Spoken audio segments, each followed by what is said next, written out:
Hey, what's up, guys? It's Elias, just here hanging out with Professor Bilal Ahmad from Hawaii, and just wanted to remind you to subscribe. Make sure you like this video. Watch it all the way through, because at the end of the video, we're actually going to have some cool shots and clips of Professor Bilal actually rolling here at the Gracie Baja Palm Desert.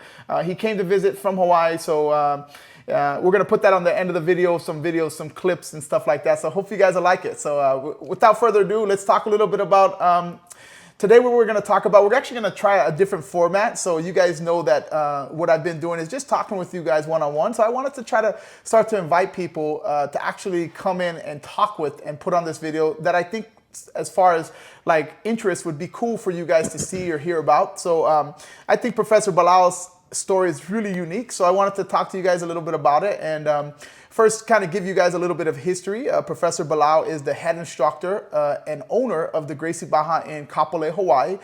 So he's been training jiu-jitsu. He's 30 years old. He started at 16, so he's been training jiu-jitsu for about 13 and a half years. So he's been training for quite a while. He's a first-degree black belt, and he is running the show in Hawaii. And we're going to talk a little bit today about what he thinks about his, as far as where his journey in jiu-jitsu has taken him, where he started in California. Actually, technically started in Michigan, then in California, and then now in Hawaii. What that's like living in Hawaii, being able to train Brazilian jiu-jitsu and those type of things. So, and ad-lib some stuff, and hope you guys enjoy it. So without further ado, Bilal, first, he could tell you, I guess we'll start with a little bit of your story, because, it's a pretty cool story. At 16 years old, started in Michigan, and let everyone know, like, how it started, man. Yeah, man. First of all, I just want to say thank you for the invite, being the first guest for your YouTube channel. First one, man. How cool is that, dude? So, that'd be that first episode for that interview style. But we had to take advantage of his visit here in California, and with this new format, have him be the first one. It's pretty cool, actually. For sure. But yeah, man. Like you said, I started in Michigan, and the reason I was in Michigan was because I have a sister, an older sister, and she's married, and my brother-in-law, obviously. And my brother-in-law, he's actually trained jiu-jitsu there. But me and him, every time we'll go visit, we'll go watch like UFC and like look at UFC fights, and we were really interested in some of the Brazilian jiu-jitsu aspect of UFC. And we would actually train a little bit in his living room, and like we would just like, he would be showing me like arm bars and triangles. Probably would smash you back then. At the time he was, because he was like you've seen him, right? He was like a bodybuilder. He was like 80 pounds heavier than me. So at the time I was on like 140 or something, like 145. Like skinny, have things changed now? It's different now for sure. He's a lawyer now. After that. But after Bilal started beating him, he said, "Okay, I'm gonna go to the law." No, yeah, exactly.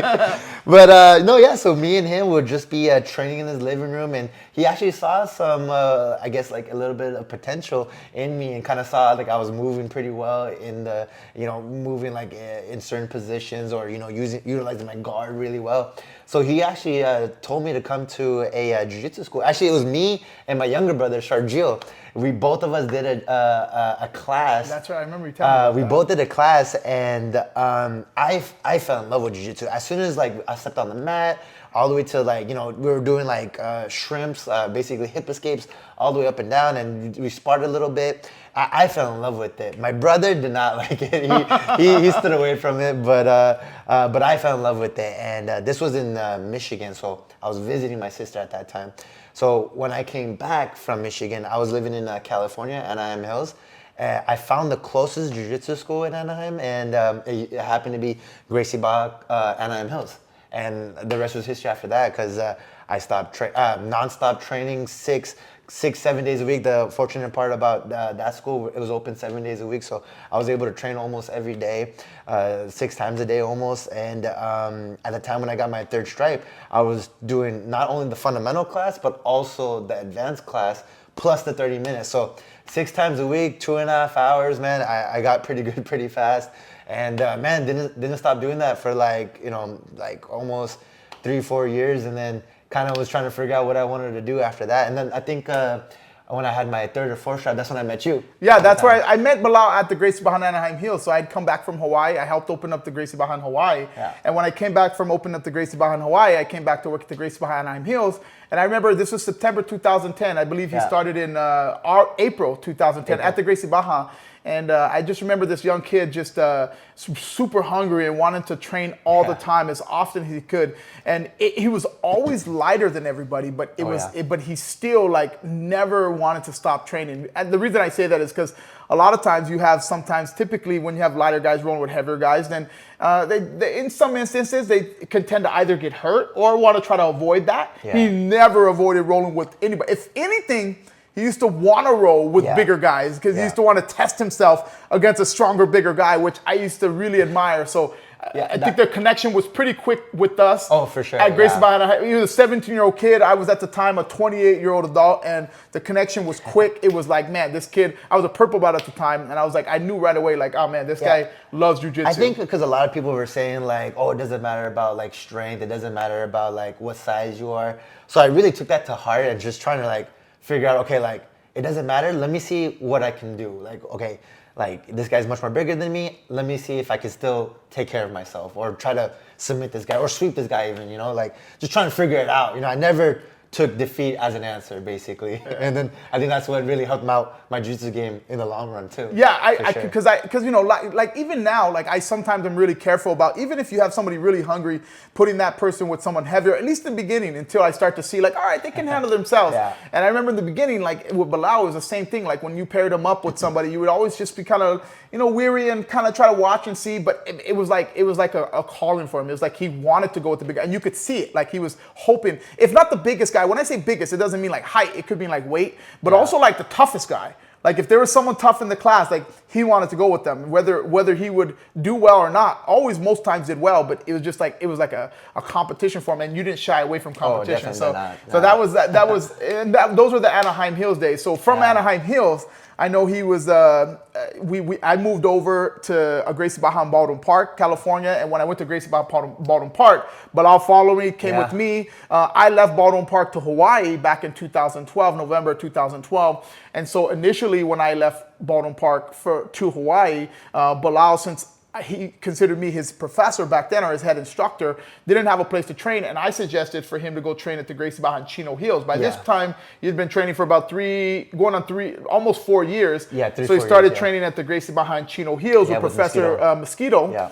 And then you were there for... Yeah, so I was there until I got my brown belt with I think maybe no stripes or maybe one stripe on my brown belt. About 4.5 years, right? I think he was at the Gracie Baja in Chino Hills for about... maybe about 4.5 years, a little over 4 years, not 4.5. And then that was when the trip in March happened with me coming to California. And, so you were visiting to do Pan Ams, I believe, right? Yep. And then you kind of basically saw my situation that I was living with. So at the time when you were visiting, I was just kind of going to college. And I was just trying to figure out like what I wanted to do in life. And smart kid, always super smart, man. I mean, jiu-jitsu, it never fails that whenever you have someone who's really good in jiu-jitsu, I mean, there could be some exceptions out there, but most times when you have somebody who's really technical or really good or grows quickly in jiu-jitsu, they're usually pretty smart scholastically. They usually have a pretty good grasp if they're really interested in something on becoming good at that. And Bilal was no exception. I think I was just like addicted to jiu-jitsu, and then I like got so fixated of just like wanting to be like really good in it. I just never stopped training, you know, basically with that. But yeah, so just wanted to figure out what I wanted to do in life. My dad was pressuring me like, okay, you know, you're becoming an adult, you got to get a degree, you got to figure out what you want to do. Wait, becoming an adult, mind you. This is 2017. So Bilal in 2010 was 17. So this is a 23-year-old Bilal. So was like, already adult. I was like, 22, 23. Yeah, trying to figure it out, right? But yeah, man, it was just the hardest thing to like pick and choose because there were so many options, but I just didn't know. Either I didn't like it, didn't want to do it, or just honestly just didn't want to pursue that life, you know? And then, because I never wanted to be that guy just, you know, working 9 to 5. I felt like that was never my plan in life. And Bilal's dad, mind you, comes from a successful business that he's done. So he had a huge successful business at the time, which employed a ton of people. So I know Bilal would go help him. So when he says he was able to do different things. He was going to college, he was working for his dad, and so he can feel and try these different things. Of course, training jiu-jitsu. Yeah. And out of all the things I think that you were doing, the thing that you The could have Uber one definitely discounted was the working for your dad, was the school, but the thing that you loved was jiu-jitsu. The one thing that always brought me back and that I never like stopped doing was jiu-jitsu. Yeah. But I never really thought about making jiu-jitsu as a career until when you came to visit that one March after Panama. So I think when you saw my situation, I think my dad was even talking to you about like, hey, can you give a few pointers to Bilal? Let him know what he can do, you know? And then I think that's when you took the opportunity. I guess you could tell him that side. Yeah, well, so his dad, every time, well, this wasn't the first time. Every time I would come visit in California, I would stay I would stay at Bilal's house whenever I'd come compete or just even visit me and my wife, Erica, at the time, my girlfriend. And so we'd come, and his mom is the most gracious person you've ever met. His dad is super gracious, and they would always let us come stay at their house in Anaheim for free. And so we'd always hang out there, and his dad would always take the opportunity to have a conversation in front of Bilal to me about how he thinks Bilal should start to get serious about life and work and all that kind of stuff. And because he knew me and Bilal were close, and he knew me and Bilal had a good friendship relationship, I think he knew that like I could have some influence on him when it came to being able to try to find what you're gonna do in life. Yeah. And so because of that, he would take full advantage of that and try to like, he was basically talking to me, but talking to Bilal through me. Yeah. And so when I went back in March of 2017, they were having a conversation. His dad was talking about how Bilal needs to try to figure out what he's going to do in life. And at the time, when I was hearing this, I was thinking of it as like, man, it like a light bulb went off in my head. And I was like, man, it seems like his dad is letting him know that, you know, hey, you need to figure out like whether you're going to stay living here, but if you're going to stay living here, you have to get a job. And I was like, well, hey, Bilal, I have this opportunity in Hawaii for you to come out and, you know, not only train, but work for me. Doesn't pay a ton of money. I mean, because in the beginning, we had just opened the Gracie Baja in Kapolei. Yep. We had been open less than 2 years, so we were still pretty new school. So it doesn't pay much, but I tell you what we could do. We can pay for your living, we can give you transportation, and we can give you a minor salary that can help you survive and you go from there. And that was when I think he talked to his dad right after his birthday. And so when you had that conversation with me, because you were telling me about all this stuff, I was already like in my head, like, yes, let's make it happen. Yeah, done. And I wasn't sure. I was like, I was like, I'm gonna I didn't make say it this out loud, offer. that's why. I was like, I'm gonna make this offer to Bilal, but like, shoot, he lived in like, I mean, his home is amazing. He has a great home. life. Yeah, it's your dad's home, but it's a family house, and right. so it was an amazing place to be. So I wasn't sure if he was willing, because I know he had lived at home his entire life up to this point, 23 years old. I wasn't sure if he was willing to make a huge trip to Hawaii. And so I just took my shot. I thought, man, maybe this kid, you know, at the time we were looking for someone to help me teach. He was a brown belt. We were looking for someone to help us work and do the business side of things. We were literally looking in Hawaii for someone like that. So when I was here at this time, and I'm thinking, who better than a guy who I thought was like, who I feel or still today look at as like my little brother, like who better to come help me run this school than him? But will he want to upend his entire life and move 2,000 miles away from what he's always known to come live a lifestyle of jiu-jitsu? And the rest is history, man. Yeah, I mean, shoot, talked to my dad, told him like, hey, this is my plan, this is what I want to do. And then April 2nd was my birthday. April 3rd, like literally right after you left, April 3rd, that's when I moved to Hawaii, man. And then, over there now.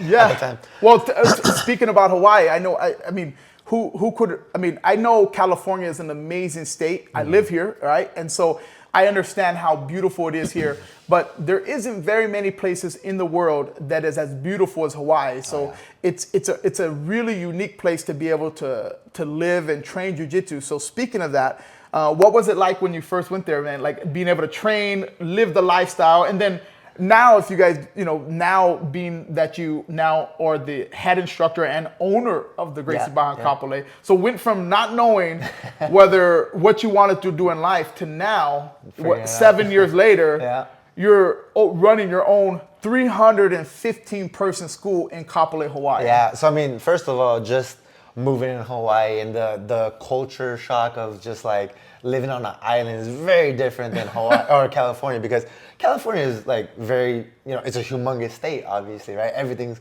super far away. Hawaii, everything's within, 15 minutes. If you want to go to town, you want to go to a spot, like everything is close by. A 30-minute drive is too far. Like now, I got in the like he's not lying. You tell people, local guys in Hawaii, like, hey, let's go here. It's like, that's too far. But like, how far is it? That's like 30 minutes away. You're like, what the? Yeah, I got in that style. Like, oh, you're in town? I don't know if I can make it over. I've been like that now, But it's just it's definitely a different lifestyle for sure. Everything is close by, but the people there, it's so nice. Everybody's just chill, relaxed. That was probably one of the main reasons too why I wanted to stay in Hawaii, because if you remember, the original plan was for me to only stay there for a year. I don't know if you remember that. Yeah. Right, and I was gonna come back to California and then open up. He's talking about after he went there in 2017, the pandemic hit in 2020. We all know about that. Yeah. After the pandemic hit, I decided, hey, I'm going to California, and initially I moved here June of 21, and I said, well, when I go to California, you run this school for me here for a year, because Bilal wanted to follow me to California because we're both from California, and I said, well, run the school for a year. Don't come right away. As soon as we can find someone to replace you or get the school up in Palm Desert, California running, then you can come a year later. And then that was when. Yeah. Well, I was just saying, like, when I first got here in Hawaii in 2017. But yes, that too, right? Like, I was trying to figure out. Yeah, that's right. Yeah, remember I was only supposed to be there for a year. That's right. In the beginning, it was only supposed to be 1 year. Yeah. And I was gonna go back to California. Remember? That's right. So that's right. I was trying to, but like, I loved Hawaii so much. I was just like, why go back to? Why go back to California? Let me stay in Hawaii. Right. So that 1 year turned into like. And that was the conversation his dad had with me when he told me. That's right. He said, hey, Bilal's coming out there. He's gonna come stay. I told we had a conversation. Dad wanted to know that he was gonna be safe. His son was gonna be safe in Hawaii. So we had a conversation. And he said, I tell you what, when you tell me Bilal's ready for his own school, and when I hear from you, I will take care of helping Bilal open his own school here in California. And that was what you were talking about. Was the plan. That was supposed to be within the first year. Bilal was going to come back. He was just going to come hang out in Hawaii for a year. Yeah, I was going to come back basically 2018. I was going to go back to California. That year turned into 7 years and counting. And counting. Yeah. Oh yeah, still there, obviously. But but I mean, that's why. I mean, everybody was so chill. Everybody was so relaxed, and I feel like this was like my rhythm. Like California was just. Like everybody's got to be somewhere to go, or like got to be somewhere, or like everybody's cutting people out. Like there's a lot of Hawaii's a dope place, man. Like it's amazing. Hawaii is an amazing place, so it's easy to fall in love with it, which it sounds like that's what happened. That's exactly what happened. I fell in love with the Hawaii, and I was like, let me stay here a little bit longer, And that little bit longer stayed to the point where like, okay, I don't know when I'm gonna come back to California now. Well, it helps that he met the girl of his dreams. So I mean, shout out to Michelle. Shout out to Michelle. It helps that he met a girl that he's fallen head over heels with, and sure. She has a similar story coming to Hawaii. But it's pretty cool that you were able to not only move to Hawaii in the beginning, but on top of that now live a lifestyle of being able to train jiu-jitsu 6 or 7 days a week if he wants to, and not only that, just bringing jiu-jitsu into countless amount of people's lives. Because of being an owner of a jiu-jitsu school and helping people get involved with Brazilian jiu-jitsu, the thing that we love so much. Yeah, absolutely, man. I mean, there's always some I guess feel goodness when I'm in the academy and people are just excited to be there, wanting to train, and I have a few friends that I made through the academy, right? We make friends all the time. Yeah. So like I get text messages. I'm like, oh, you coming today? Like, oh yeah, I'll be there. I'll be teaching and all that stuff. So it's an endless supply of just like always seeing good people and just training every day, man. Just especially in Hawaii, man. and talking about touching people, I think it's a really cool story. I know. This is something that Bilal did and or does now, and I think it's a really unique thing. And what we're talking about is seminars, Brazilian Jiu-Jitsu seminars. So I'll give you kind of a broad overview of a lot of schools in the Brazilian Jiu-Jitsu world. When they hold a seminar, what usually happens is they got to pay for the flight for the person to come to their area. They got to pay for the hotel, the stay. They got to also then pay for the seminar fee for whoever that person is that's coming. And then so what they do is to try to compensate some of that money or all of it from the paying for all of those amenities, is they then end up taking are charging a seminar fee to their students. So for example, if you have somebody come in to do a seminar and it costs a certain amount of dollars, you divide that by the amount of people you think can come to the seminar, and you charge that amount, and you usually will make back the amount that you paid for the seminar. Well, Bilal does something very interesting in Hawaii, and what he does is he doesn't charge his students anything for seminars. So what he'll do is when people are gonna do a seminar at his academy, he pays their entire fee and makes the school or makes the seminar completely free to all of his Gracie Baja Kapolei students. And that's super unique because he still pays. And I'm not talking about Joe Smo, not saying there's anything wrong with Joe Smo in Jiu-Jitsu. No. I might be Joe Smo in Jiu-Jitsu. Nothing wrong with that.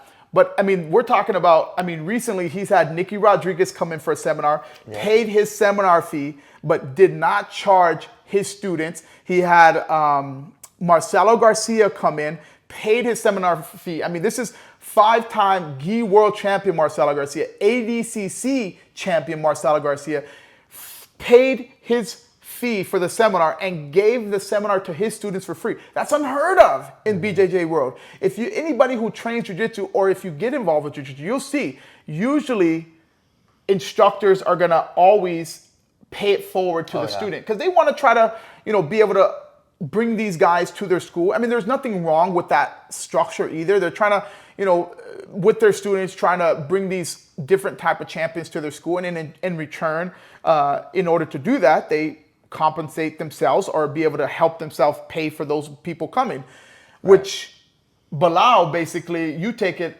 in like, why? How are you able to allow or pay for these people's seminar fees and offer it to your students for free compared to other situations? You don't have to comment on other people's situation, but your scenario. Sure. Yeah, well, I mean, with me, I always think about giving back, right? Yeah, I mean, nice. the school is open because we have students, right? Yeah. The school is there because people are coming in, they're paying their hard-earned money, and they're training jiu-jitsu already. You know, when they're coming in 7 times, or however many times they're coming in, right? So me thinking about doing like seminars, like okay, that's my way of like, okay, here's a gift back to you guys. Because you guys are helping me out, because the school's open, everybody's being able to train, let me give you guys something too, you know? So yeah, giving you know, Nicky Rodriguez coming in, Marcelo Garcia, like those are easy, you know? Like I feel like, I feel good knowing like nobody has to pay. Like you said, you're helping to spread jiu-jitsu. Exactly. Oh yes, of course. Like, because they're already paying, you know, X amount of money, you know, per month. Why would I want to charge them any more for high level training already, you know? Seminars are expensive. I mean, they go anywhere from $75. We've seen, I mean, there's somebody that just did a seminar in Hawaii that charged over $400 per person. Yeah. So seminars can be pretty pricey. So it's absolutely. So that's just kind of my way of thinking, like, okay, like let's not charge these guys. Like, let's just give it out for free. You know, Gracie, of course, my team, right? It's students. Yeah. And I was like, let me give. And that's the cool thing too, is because I mean, sometimes when you have seminars that have that are open to everyone and people pay, you can have a super crowded seminar, and in those scenarios, you know, you have people coming from all different academies, so you might not have all of the same philosophy. You know, there could be people with different type of mentalities, different. And so the cool thing is when you invite like a seminar or pay for a seminar and invite everyone from your academy to do it for free, or not really free because you're paying, but or they're paying too because they're paying you to help pay for that. Exactly. But when you invite that, then you know it's going to be a really cool environment, and that you know that your students are going to train with all of their fellow teammates. Exactly. You know, so they're going to have a really. It takes away all of the like awkwardness or even the competitiveness, because a lot of times if you have people coming from other academies getting together for a seminar, there's a lot of competitiveness coming in, you know, and so it kind of just relaxes everybody in those scenarios and allows them to just focus on learning whatever gift of jiu-jitsu you just gave them in that seminar. Yeah, it's fun that you bring up seminars, because we're going to do another seminar end of July.